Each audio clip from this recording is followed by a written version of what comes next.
Hello friends, welcome to agri GPP YouTube channel. जैसा कि हम लोग जनरल एग्रीकल्चर पढ़ रहे थे और जनरल एग्रीकल्चर में हम लोग क्वेश्चन लेते हैं, क्वेश्चन को सॉल्व करते हैं और इस तरीके से हम लोग कॉन्सेप्ट को समझते हैं। तो फ्रेंड्स, अगर आप हमारे चैनल पे नए हैं तो चैनल को सब्सक्राइब करें, वीडियो को लाइक करें और अपने दोस्तों के साथ शेयर करें। बेल आइकन को जरूर क्लिक करें ताकि आपको रेगुलर अपडेट चैनल से मिल सके। तो आज का जो क्वेश्चन है वो क्रॉप इकोलॉजी पे है। ठीक है, तो आज का जो क्वेश्चन है वो है व्हाट इज क्रॉप इकोलॉजी। तो क्रॉप इकोलॉजी क्या है इसको हम लोग समझेंगे, साथ ही इससे रिलेटेड टर्म हार्वेस्ट इंडेक्स के बारे में जानेंगे और सिंक एंड सोर्स रिलेशनशिप के बारे में जानेंगे हम लोग। ठीक है, साथ ही हम लोग एल्बिडो के बारे में जानेंगे कि एल्बिडो क्या होता है। ठीक है, तो इस तरीके से डिफरेंट टर्मिनोलॉजी को हम लोग समझेंगे और क्रॉप इकोलॉजी के बारे में हम लोग विस्तृत चर्चा करेंगे। ठीक है, चलिए सेशन को स्टार्ट करते हैं। देखिए, जो इकोलॉजी टर्म दिया गया है, सबसे पहले हम लोग इसका मतलब समझ लेते हैं। ये जो इकोलॉजी है, ये जो टर्म इकोलॉजी है, टर्म इकोलॉजी जो है ये ओइकोस से लिया गया है। टर्म ओइकोस से लिया गया है और इस ओइकोस टर्म का मतलब होता है होम। इस ओइकोस टर्म का मतलब होता है होम। अब आप सोचिए, होम या फिर घर आप किस लिए बनाते हैं? एक पर्टिकुलर इन्वायरमेंट को क्रिएट करने के लिए। जैसे कि आप किचन बनाते हो तो उसमें किचन से संबंधित सारी सामग्री होती है और वो क्या प्रोवाइड करता है, आपको एक प्रॉपर इन्वायरमेंट प्रोवाइड करता है कि आप जो है सुविधा अनुसार जो है आप वहाँ पे खाना बना सकते हो। डाइनिंग एरिया होता है, आपका जो है वॉशरूम होता है, आपका जो स्टडी रूम होता है वो अलग होता है। तो ये सभी क्या करते हैं, आपको प्रॉपर इन्वायरमेंट प्रोवाइड कराते हैं। तो घर बनाने का जो मेन मकसद होता है वो यही होता है कि जो एक्सटर्नल इन्वायरमेंट है उसके अलग आप अपने फेवरेबल इन्वायरमेंट्स को इस घर के अंदर क्या करते हैं, क्रिएट करते हैं। जैसे कि अब तो बहुत से लोग एयर कंडीशनर लगा लेते हैं। तो इसका मतलब क्या है कि वो अपने अकॉर्डिंग सुविधाओं को जो है अपने जो घर के अंदर क्या कर रहे हैं, उसको जो है मैनेज कर रहे हैं। तो ये जो इकोलॉजी टर्म दिया गया है, ये यहाँ पे स्पेशली जो हम लोग क्रॉप इकोलॉजी की बात कर रहे हैं, तो क्रॉप इकोलॉजी की जब हम बात करते हैं तो क्रॉप के आसपास को जो सराउंडिंग इन्वायरमेंट्स है हम उसकी बात करते हैं। क्रॉप इकोलॉजी में हम क्रॉप के आसपास का जो सराउंडिंग इन्वायरमेंट्स है उसके कैनोपी के नीचे या फिर कैनोपी के ऊपर जो सराउंडिंग्स इन्वायरमेंट है उसी को हम इसमें जो है रखते हैं, उसी की हम लोग इसमें चर्चा करते हैं क्रॉप इकोलॉजी में। तो क्रॉप इकोलॉजी को हम कह सकते हैं, crop ecology is the relationship between crop and crop communities with its surrounding environments. तो जो सराउंडिंग इन्वायरमेंट्स है उसके साथ में क्रॉप और क्रॉप की जो कम्युनिटीज है, कम्युनिटीज मतलब बहुत सारे भाई क्रॉप हैं, बहुत सारे पेड़ पौधे हैं, तो इनका जो इन्वायरमेंट्स के प्रति रिलेशनशिप है उसी को क्या कहते हैं, क्रॉप इकोलॉजी कहते हैं। उसी को हम क्रॉप इकोलॉजी कहते हैं। अच्छा, जब हम क्रॉप की बात करते हैं तो क्रॉप में हम लोग मैक्रो इन्वायरमेंट्स को बहुत ज्यादा तवज्जो नहीं देते हैं, हम लोग माइक्रो इन्वायरमेंट्स की बात करते हैं। ठीक है, तो एक तो हो गया मैक्रो इन्वायरमेंट्स, मैक्रो क्लाइमेट हो गया, दूसरा जो है माइक्रो क्लाइमेट हो गया, दूसरा जो है माइक्रो क्लाइमेट हो गया, ये जो है मैक्रो क्लाइमेट हो गया।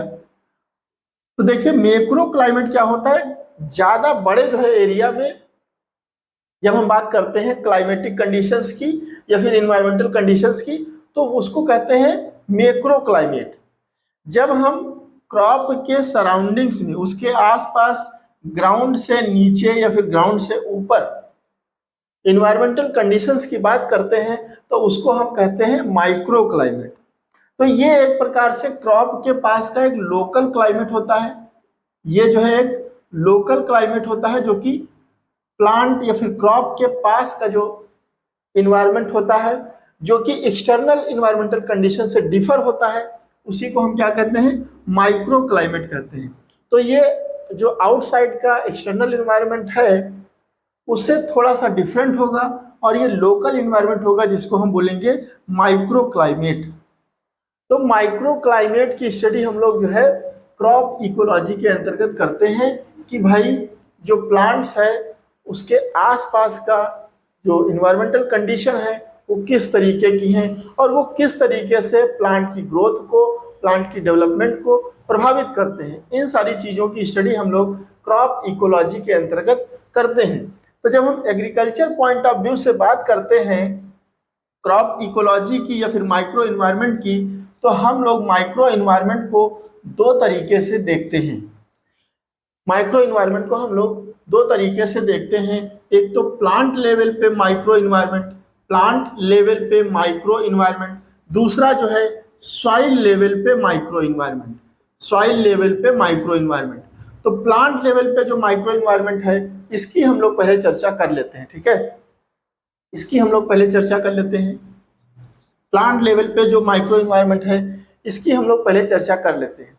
देखिए प्लांट लेवल पे जो माइक्रो इन्वायरमेंट है, जैसा कि मैंने आपको बताया था कि जो प्लांट होते हैं वो अलग अलग तरीके के होते हैं। जैसे लेग्यूम्स जो होती है, हमने आपको बताया था, इसमें ब्रांचिंग बहुत ज़्यादा होती है। जब ब्रांचिंग बहुत ज़्यादा होती है तो यह मिट्टी को कवर करके रखती है, ये मिट्टी को कवर करके रखती हैं, जिससे जो, जैसे यहाँ पे हम मान लें, यहाँ पे हम एक पौधा बना ले रहे हैं और इसमें ब्रांचिंग इस तरीके से बहुत सारी हुई है, तो ये क्या करेगा भाई, जो लाइट आ रही है, सन रेज आ रही हैं, सन की जो रेडिएशन आ रही हैं, उनको ये क्या करेगा, रोकेगा।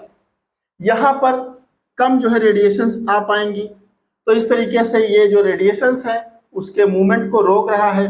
विंड वेलोसिटी को ये रोक रहा है, इसको प्रभावित कर रहा है। ये यहाँ पे जो मॉइस्चर है इसको जो है इंक्रीज कर रहा है, क्योंकि बहुत ज़्यादा लाइट का एक्सपोजर नहीं हो पा रहा है। यहाँ की जो रिलेटिव ह्यूमिडिटी है इसको इंक्रीज कर रहा है। तो इस तरीके से जो क्रॉप है ये माइक्रो इन्वायरमेंट्स को बहुत ज़्यादा प्रभावित कर रहा है। और इस तरीके से जब ये माइक्रो इन्वायरमेंट को चेंज कर रहा है, इसके सराउंडिंग्स, इसकी जो कैनोपी है, ये इसके आसपास का जो इन्वायरमेंटल कंडीशंस है वो बाहरी इन्वायरमेंट से बहुत ज़्यादा डिफरेंट है।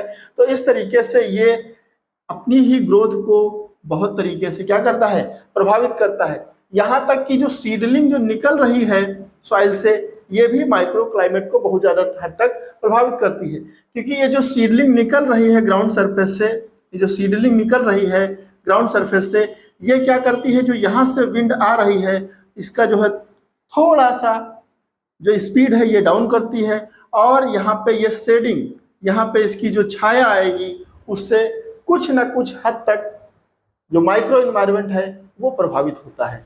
और इस तरीके से ये इसकी ग्रोथ और इसके डेवलपमेंट को प्रभावित करता है, या फिर कहें कि इसकी ग्रोथ या फिर इसके डेवलपमेंट के लिए बेनिफिशियल भी हो सकता है और हानिकारक भी हो सकता है। जैसा कि ज़्यादातर बल्कि जो प्लांट्स होते हैं, जैसा कि मैंने आपको बताया कि यहाँ पे मॉइस्चर कंटेंट बढ़ जाएगा, रिलेटिव ह्यूमिडिटी बढ़ जाएगी। जब रिलेटिव ह्यूमिडिटी बढ़ जाएगी, मॉइस्चर कंटेंट बढ़ जाएगी, और यहाँ पे जब आर्द्रता बनी रहेगी तो देखिए डिजीज और इंसेक्ट पेस्ट का इन्फेस्टेशन ज़्यादा हो जाएगा। डिजीज और इंसेक्ट पेस्ट का जो इन्फेस्टेशन है वो ज़्यादा हो जाएगा, क्योंकि जो मॉइस्ट कंडीशन होती है वहाँ पे फंगल इन्फेक्शन ज़्यादा होता है। जहाँ पे नमी ज़्यादातर बनी रहती है वहाँ पे फंगल इन्फेक्शन ज़्यादा होता है। तो इसीलिए देखिए आइडियल प्लांट टाइप का कॉन्सेप्ट दिया जाता है कि जैसे अभी मटर में आपको हम बात करें तो मटर में जो पहले पौधे आते थे बहुत ज़्यादा बल्कि आते थे, बहुत ज़्यादा बल्कि आते थे, खूब सारी पत्तियां होती थी। उससे क्या होता था कि जो सनलाइट का एक्सपोजर है वो नहीं हो पाता था, सनलाइट का जो एक्सपोजर है वो नहीं हो पाता था, जिससे जो स्पोर्स हैं, जो फंगल स्पोर्स हैं, वो सभी जो है बहुत ज़्यादा डेवलप होते थे और फंगल ग्रोथ को वहाँ पे प्रॉपर इन्वायरमेंट मिल जाता था, जिससे इसमें पाउडरी मिल्ड्यू का खतरा बना रहता था मटर के पौधे में। अभी क्या आता है, अभी जो मटर के की वैरायटी आती हैं उसमें जो है लीफ बहुत ज़्यादा नहीं होती हैं, सेमी लीफलेस होते हैं और उसमें टेंड्रिल होता है। इस तरीके से जो है इसमें जो है टेंड्रिल होता है और सेमी लीफलेस होता है, ठीक है, मतलब बहुत कम लीफ होती हैं, ठीक है। तो इस तरीके का जो पौधा बनाया गया है, अभी आइडियल प्लांट टाइप बनाया गया है, उसमें क्या है, सनलाइट का एक्सपोजर अच्छा होता है। जब सनलाइट का एक्सपोजर अच्छा होता है, विंड अच्छे से जो है इससे पास होती है, तो क्या होता है, जो फंगल स्पोर्स हैं वो जो है डेड हो जाते हैं, मर जाते हैं, और जो डिजीज का इन्फेस्टेशन है वो कम हो जाता है। तो इस तरीके से जो प्लांट की कैनोपी है, जो प्लांट का स्ट्रक्चर है, वो चेंज करके हम लोग माइक्रो क्लाइमेट को चेंज कर सकते हैं। जैसे कि मक्के की अगर बात करें तो मक्के का पौधा पहले बहुत बल्कि आप देखते थे, उसमें बहुत ज्यादा लीफ होती थी और वो बहुत भारी होता था। दूसरी चीज ये, जब बहुत ज्यादा भारी होता था तो हवा के झोंके से वो टूट करके गिर जाता था, तो वो लॉजिंग रेजिस्टेंस नहीं था। जबकि आजकल के जो पौधे बन रहे हैं, जो आइडियल प्लांट टाइप बनाया जा रहा है, उसमें नॉन स्टिप स्टॉक की बात करते हैं। एक तो हो जाता है स्टिप स्टॉक। स्टिप स्टॉक में क्या है कि जो नोड्स और इंटर नोड्स हैं ये पास में होंगे और बहुत सारी पत्तियां जो है इस तरीके से बहुत सारी पत्तियां निकलेंगी। लेकिन ये क्या करेगा, ये लाइट के एक्सपोजर को कम करेगा। जब लाइट के एक्सपोजर को कम करेगा तो फंगल ग्रोथ ज्यादा होगी। जब फंगल ग्रोथ ज्यादा होगी तो आपको पता है कि भाई डिजीज का खतरा बढ़ जाता है। डिजीज का खतरा बढ़ जाएगा तो ये एक प्रकार से डिजायरेबल नहीं रहेगा। लेकिन अभी क्या है, नॉन स्टिप स्टॉक प्लांट्स की बात की जाती है। नॉन स्टिप स्टॉक प्लांट्स की क्या बात है कि इसमें नोड और इंटर नोड का डिस्टेंस जो है ज्यादा रहता है और जो प्लांट है ये फ्लेक्सिबल रहता है। अगर आप इसको जो है पुश करते हैं तो ये एक प्रकार से बेंड होता है और बेंड होकर के फिर से अपने अपने जो है स्थान पे आ जाता है। तो एक प्रकार से ये फ्लेक्सिबल है, जिससे लॉजिंग रेजिस्टेंस इसमें आ गई। दूसरी चीज ये कि ये जो है लाइट के एक्सपोजर को बढ़िया जो है जाने दे रहा है, लाइट एक्सपोजर इसमें हो रहा है, जिससे जो फंगल स्पोर है वो डेड हो जा रहे हैं और प्लांट्स की जो ग्रोथ है, प्लांट्स का जो डेवलपमेंट है वो प्रॉपर तरीके से हो पा रहा है। ठीक है, तो इस तरीके से हमने प्लांट लेवल पे माइक्रो इन्वायरमेंट को समझा कि प्लांट लेवल पे माइक्रो इन्वायरमेंट कितना जो है बेनिफिशियल होता है प्लांट की ग्रोथ के लिए और प्लांट्स के डेवलपमेंट के लिए। दूसरी चीज अभी हमने जैसे आपको बताया था कि हम सॉइल लेवल पे बात करते हैं माइक्रो इन्वायरमेंट की। तो सॉइल लेवल पे जब हम माइक्रो इन्वायरमेंट की बात करते हैं तो सॉइल भी बहुत काफी हद तक माइक्रो इन्वायरमेंट को प्रभावित करता है और प्लांट्स की ग्रोथ और डेवलपमेंट को भी प्रभावित करता है। जैसे कि हम कहें सॉइल का कलर, सॉइल का कलर बहुत ज्यादा मायने रखता है। सॉइल का कलर जो है वो बहुत ज्यादा मायने रखता है। अगर सॉइल का कलर लाइट है, मतलब हल्का है, तो ये जो है जो सन का रेडिएशन है, जो सन की लाइट है, सन की जो एनर्जी है, इसको ज्यादातर जो है क्या करता है, रिफ्लेक्ट करता है। ठीक है, तो इसमें जो अगर लाइट कलर है, हल्का कलर है, तो इससे रिफ्लेक्शन ज्यादा होता है। जो सॉइल की जो सोलर रेडिएशन है उनका रिफ्लेक्शन लाइट कलर में ज्यादा होता है in comparison to dark colour. ठीक है, लेकिन इसका जस्ट अपोजिट सोलर एनर्जी या फिर सोलर रेडिएशन ज्यादातर एब्जॉर्ब कर ली जाती है लाइट डार्क कलर के द्वारा, जबकि कम जो है एब्जॉर्ब की जाती है लाइट कलर के द्वारा या फिर हल्के कलर के द्वारा। ठीक है, तो ये दोनों एक दूसरे के बिल्कुल विपरीत हैं। अच्छा, जैसे कि हमने आपको बताया था कि एल्बिडो की हम लोग चर्चा करेंगे, एल्बिडो की हम लोग चर्चा करेंगे। तो एल्बिडो क्या है कि percentage of reflected sun radiations, percentage of reflected sun radiations that are coming on the soil surface. तो सॉइल सरफेस पे जो आने वाली रेडिएशंस हैं उसका कितना परसेंट रिफ्लेक्ट हो जा रहा है सॉइल सरफेस से, उसी को क्या कहते हैं, एल्बिडो कहते हैं। उसी को हम एल्बिडो कहते हैं। सॉइल सरफेस पे जो सोलर रेडिएशंस हैं उसका कितना परसेंट रिफ्लेक्ट हो जा रहा है सॉइल सरफेस के द्वारा, उसी को क्या कहते हैं, एल्बिडो कहते हैं। तो इसका भी जो है प्लांट की ग्रोथ और डेवलपमेंट पे बहुत ज्यादा प्रभाव पड़ता है। दूसरी चीज, सॉइल का कलर तो हो गया भाई, सॉइल का कलर तो हमने देख लिया कि किस तरीके से सोलर रेडिएशंस या फिर सोलर एनर्जी को प्रभावित करता है और बाद में जो है ये प्लांट की ग्रोथ और डेवलपमेंट को भी प्रभावित करता है। अच्छा, दूसरी चीज हम लोग अगर देखें, अगर मल्चिंग है सॉइल सरफेस पे, अगर मल्चिंग है तो ये जो मल्चिंग होती है, ये मल्च क्या करती है, एनर्जी को एब्जॉर्ब कर लेती है, सोलर रेडिएशन को एब्जॉर्ब कर लेती है और ये खुद तो हीट हो जाती है लेकिन नीचे वाली सॉइल को ये क्या करती है, ठंडा रखती है। तो अगर मल्चिंग है, अगर आच्छादन है सॉइल सरफेस पे, तो वो भी जो है प्लांट की ग्रोथ को, प्लांट की डेवलपमेंट को बहुत काफी हद तक जो है प्रभावित करती है। ठीक है, तो एक चीज आपने ये समझा। दूसरी चीज देखिए, अगर सॉइल जो है मॉइस्ट है, अगर सॉइल जो है मॉइस्ट है तो इसका कुछ दूसरा इफेक्ट पड़ेगा, अगर सॉइल जो है ड्राई है तो इसका कुछ दूसरा इफेक्ट पड़ेगा। मॉइस्ट सॉइल जो होती है ये सोलर रेडिएशन को, सोलर एनर्जी को ज्यादा एब्जॉर्ब करती है, सोलर रेडिएशन को ज्यादा एब्जॉर्ब करती है मॉइस्ट सॉइल, जबकि ड्राई सॉइल जो है ये सोलर रेडिएशन को कम एब्जॉर्ब कर पाती है। लेकिन ध्यान रखिए कि जो सोलर रेडिएशंस है इसको एब्जॉर्ब तो ज्यादा करती है मॉइस्ट सॉइल, लेकिन ये हीट जो है बहुत देरी से होती है in comparison to dry soil. Heat जो है देरी से होगी या फिर कूल जो है देरी से होगी। क्यों? क्योंकि इसकी ज्यादातर एनर्जी जो है खत्म हो जाती है किसमें? वाटर को इवेपोरेट करने में। वाटर को इवेपोरेट करने में ज्यादातर एनर्जी जो है मॉइस्ट सॉइल की खत्म हो जाती है। इसके वजह से ये जो है देर से हीट होती है या फिर देर से जो है कूल होती है इन कंपेरिजन टू ड्राई जो है सॉइल। ठीक है, तो इस तरीके से सॉइल मॉइस्ट है या फिर ड्राई है, इसका भी इम्पैक्ट प्लांट की ग्रोथ पे, डेवलपमेंट पे पड़ता है। ठीक है, तो इन सारी चीजों को हमने अभी आप देखा यहाँ पे। तो इन सारी चीजों को हम लोग जो है क्रॉप इकोलॉजी के अंतर्गत स्टडी करते हैं। अब देखिए, जो हम क्रॉप इकोलॉजी के अंतर्गत इन्वायरमेंट्स की स्टडी कर रहे हैं कि भाई इन्वायरमेंटल जो कंडीशंस है उसका जो है क्रॉप के साथ में क्या रिलेशनशिप है, ये हम क्रॉप इकोलॉजी में स्टडी कर रहे हैं। अब देखिए, इसका जो हम लोग जो है जो जितनी भी स्टडी कर रहे हैं इसका मेजरमेंट एक प्रकार से जो है हार्वेस्ट इंडेक्स से हो जाता है, क्योंकि मेन हमारा जो वो मोटो होता है वो क्या होता है? हाई यील्ड लेना। किसी भी क्रॉप प्लांट से हाई यील्ड लेना हमारा जो है मेन मोटो होता है। उसके बाद फिर हम क्वालिटी की बात करते हैं। तो देखिए, कोई भी क्रॉप प्लांट अपने जो उसका जो सराउंडिंग इन्वायरमेंट्स है उससे कितना इफेक्टिवली उसने जो है चीजों को रिसोर्स को उसने जो है कितना इफेक्टिवली मैनेज किया जिससे उसकी यील्ड जो है बढ़ी, इस बात का इंडिकेटर है हार्वेस्ट इंडेक्स। इस बात का इंडिकेटर है हार्वेस्ट इंडेक्स। और हार्वेस्ट इंडेक्स को कॉफिशिएंट ऑफ इफेक्टिवनेस भी इसीलिए बोलते हैं। Coefficient of effectiveness, coefficient of effectiveness इसको बोलते हैं कि भाई कितना जो है इफेक्टिवली इसने जो है जो रिसोर्सेस थे उनको जो है यूटिलाइज किया और उसको जो है ग्रेन यील्ड में कन्वर्ट किया।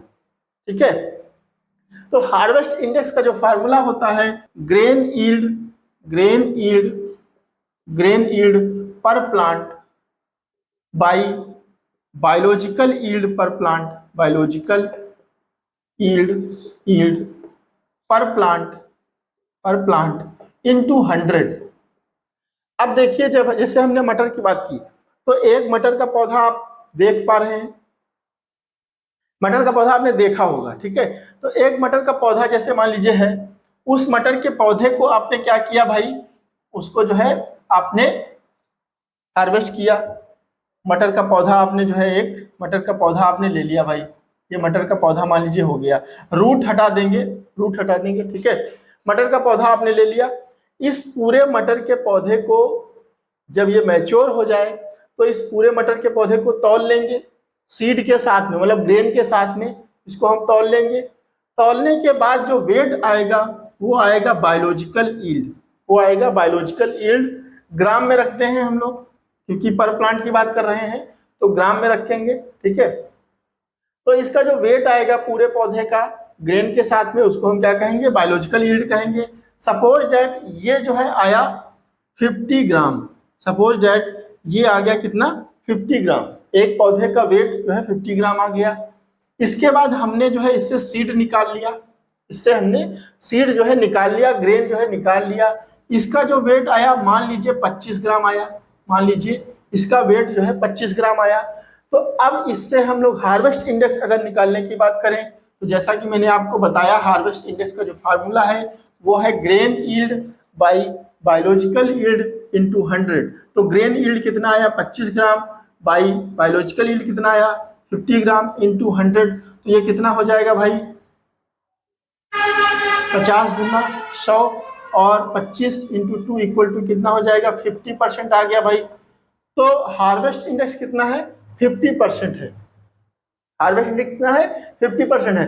तो इससे हमको डायरेक्ट जो है पता चल जाता है कि कितना इफिशियंटली जो है उसने चीजों को, रिसोर्स को जो है यूटिलाइज किया है। अच्छा, ये जो हार्वेस्ट इंडेक्स है ये इस बात पे, जैसा कि मैंने आपको बताया कि ये इन्वायरमेंटल कंडीशंस को कितने इफेक्टिवली जो है यूटिलाइज किया है। अब इन्वायरमेंटल कंडीशंस को कितने इफेक्टिवली जो है यूटिलाइज करने का क्या मतलब है कि भाई उसने CO2 को कितना ज्यादा फिक्स किया है। जैसे कि आप जानते हैं फोटोसिंथेसिस में क्या होता है, CO2 का जो है रिडक्शन होता है और H2O का ऑक्सीडेशन होता है। H2O का ऑक्सीडेशन एंड CO2 का रिडक्शन। CO2 के रिडक्शन से क्या मिलता है, कार्बोहाइड्रेट बनता है। CO2 के रिडक्शन से ही कार्बोहाइड्रेट बनता है। तो कितना इफेक्टिवली जो है इसने CO2 को क्या किया, रिड्यूस किया, और उसको कितना इफेक्टिवली जो है क्या किया, ग्लूकोज में कन्वर्ट किया। ठीक है, तो ये जो है यहाँ पे बात आएगी कितना इफेक्टिवली जो है इसने एसिमिलेशन किया। ठीक है, कितना इफेक्टिवली इसने एसिमिलेशन किया, कितना इफेक्टिवली इसने फोटोसिंथेसिस किया, है नहीं, कितना इफेक्टिवली इसने फोटोसिंथेसिस किया, और इसको कितना टाइम मिला, इसने जो है कितना टाइम जो है लिया इस प्रोसेस को करने में। भाई मान लीजिए 2 दिन में अगर ये कंप्लीट कर रहा है तो हो सकता है इसकी यील्ड कम हो, तो कितना टाइम इसको फोटोसिंथेसिस के लिए मिला और कितना टाइम इसको एसिमिलेशन के लिए मिला, कितना टाइम इसको CO2 के रिडक्शन के लिए मिला, और ये जो फोटोसिंथेसिस इसने किया इसको कितना टाइम मिला या फिर कितना इफेक्टिवली इसने जो है ट्रांसलोकेट किया इस फोटोसिंथेट को, इस जो प्रोडक्ट बना हुआ है डिफरेंट डिफरेंट पार्ट्स में, कितना इफेक्टिवली इसने जो है उसको मैनेज किया ग्रेन यील्ड में ट्रांसलोकेट करने के लिए। क्योंकि ये कोई जरूरी नहीं है कि जितना फोटोसिंथेसिस हो गया वो सभी पूरा ग्रेन यील्ड में ट्रांसफर कर दिया जाए। अगर प्लांट्स एबल है उसको ट्रांसफर करने में तभी तो वो ट्रांसफर कर पाएगा। तो इन सारी चीजों की स्टडी जो है हम लोग सिंक सोर्स रिलेशनशिप में करते हैं। इन सारी चीजों की स्टडी हम लोग सिंक सोर्स रिलेशनशिप में करते हैं। सबसे पहले हम लोग जान लेते हैं कि सोर्स क्या होता है। सबसे पहले हम लोग जान लेते हैं सोर्स क्या होता है। देखिए सोर्स क्या है कि जिस पार्ट में, पौधे के जिस पार्ट में फोटोसिंथेसिस होती है उसी को हम लोग सोर्स बोलते हैं, उसी को हम लोग सोर्स बोलते हैं। तो the part of A plant that participate in the photosynthesis process is called source.